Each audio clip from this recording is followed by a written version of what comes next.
Hello everyone.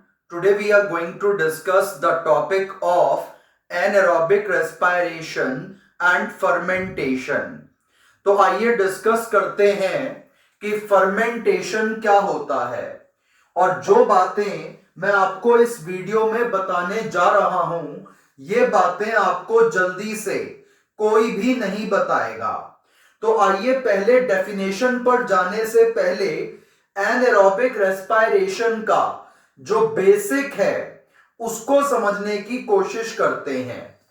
तो जो word है फर्मेंटेशन, ये वर्ड आया है वर्ड फर्मेंटम से।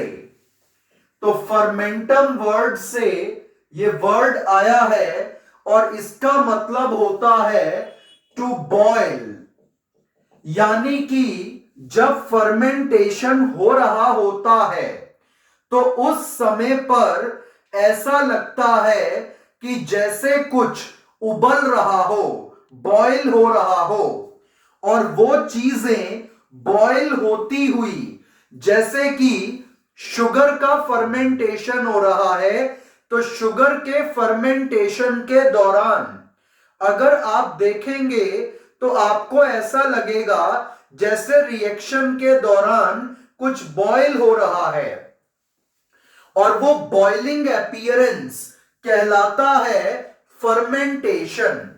तो अगर रिएक्शन के समय पर आपको चीजें उबलती सी दिखाई दें, बॉयल होती हुई दिखाई दें, तो वो रिएक्शन फर्मेंटेशन रिएक्शन है और उसके अंदर CO2 रिलीज होता है। इस वजह से वो बॉयल होता हुआ, बुलबुले उठता हुआ नजर आता है। तो CO2 के रिलीज होने से आपको रिएक्शन के दौरान बबल्स दिखाई देंगे CO2 के। इस वजह से हम ये कहेंगे कि वहां पर फर्मेंटेशन चल रहा है। तो ये था फर्मेंटेशन का लिटरेचर मीनिंग, यानी कि टू बॉयल, और बॉइलिंग अपीयरेंस आती है रिएक्शन के दौरान CO2 रिलीज होने से। अब देखते हैं कि फर्मेंटेशन क्या होता है और कैसे होता है। तो सपोज करते हैं कि हमारे पास ये एक सेल है और सेल के अंदर फूड आया है ग्लूकोज। तो जब सेल में ग्लूकोज फूड आता है तो वो फूड पहले 3 कार्बन के 2 प्रोडक्ट्स में ब्रेक होगा by the cycle called glycolysis. तो रेस्पिरेशन चैप्टर में आपने ये साइकिल पढ़ी थी कि जब सेल के साइटोप्लाज्म के अंदर 6 कार्बन का ग्लूकोज आएगा तो वो 3-3 कार्बन के 2 पार्ट में ब्रेक होगा और इस पार्ट को क्या बोलेंगे? पायरूवेट।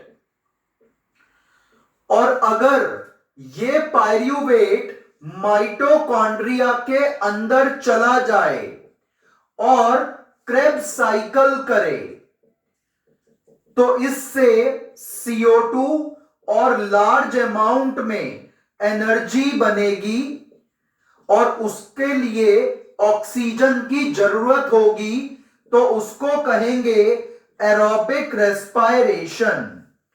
तो अगर सेल के अंदर ग्लूकोज आया तो पहले वो 3-3 कार्बन के 2 पार्ट में ब्रेक होगा बाय ग्लाइकोलाइसिस और जो 3 कार्बन का प्रोडक्ट बनेगा उसे कहेंगे पायरूवेट। ये पायरूवेट अगर सेल में ऑक्सीजन हुई तो माइटोकॉन्ड्रिया के अंदर जाएगा, क्रेब्स साइकिल करेगा और CO2 वाटर और एनर्जी बनाएगा और इसको कहेंगे एरोबिक रेस्पिरेशन।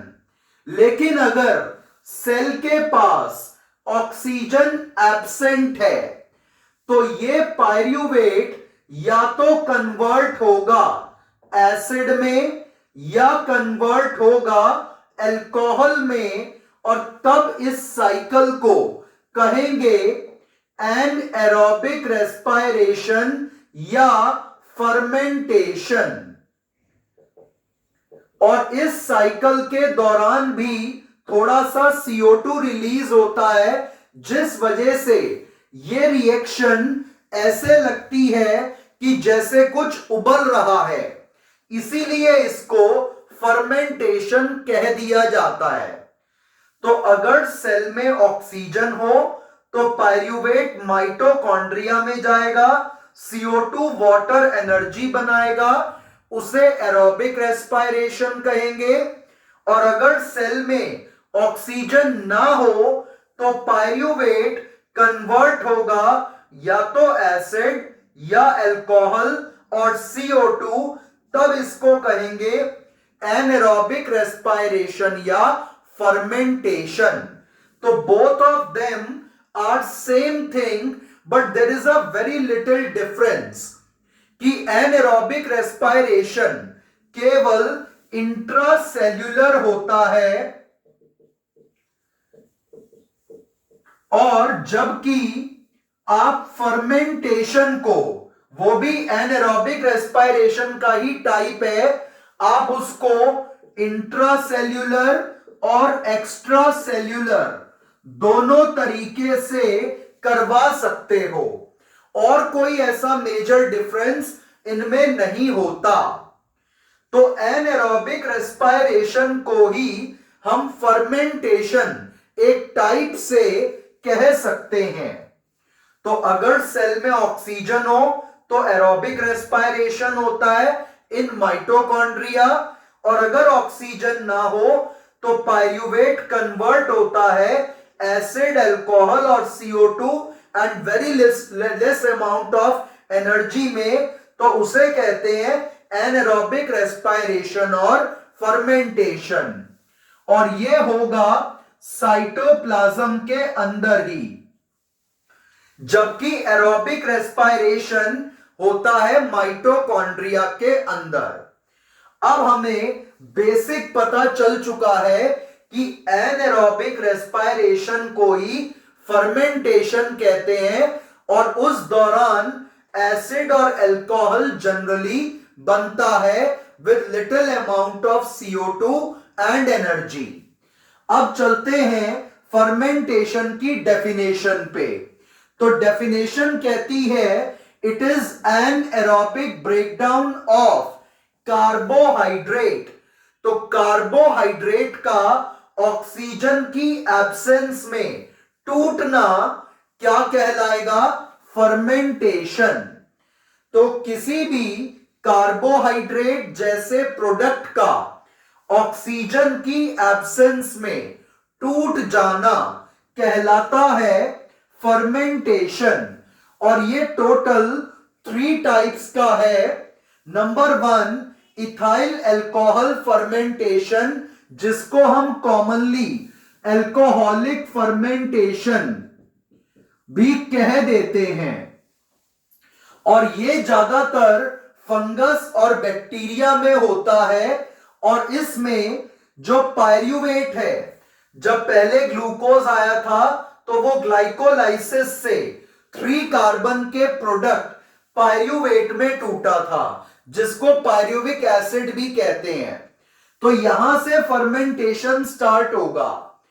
तो पायरूवेट पहले 2 कार्बन के प्रोडक्ट एसिटल्डिहाइड में ब्रेक होगा और 1 मॉलिक्यूल ऑफ CO2 रिलीज होगा।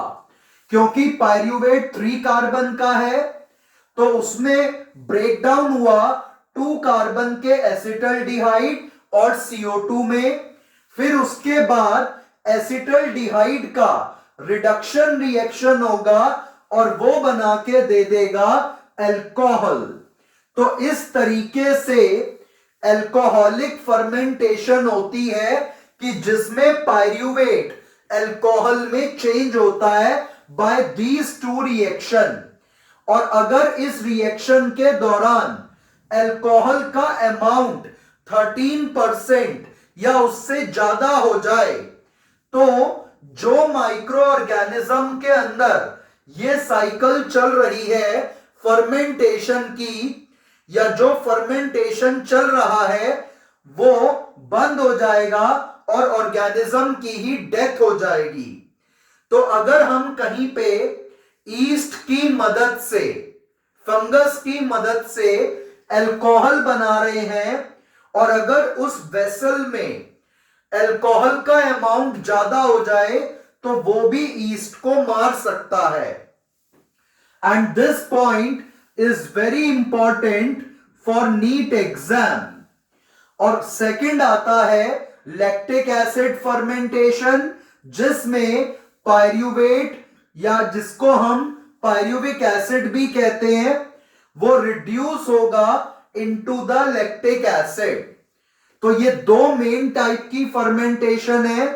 और एक और फर्मेंटेशन देखी जाती है which is called as cellulosic fermentation, और ये होती है एनारोबिक बैक्टीरिया में, mainly in the gut of ruminant animals.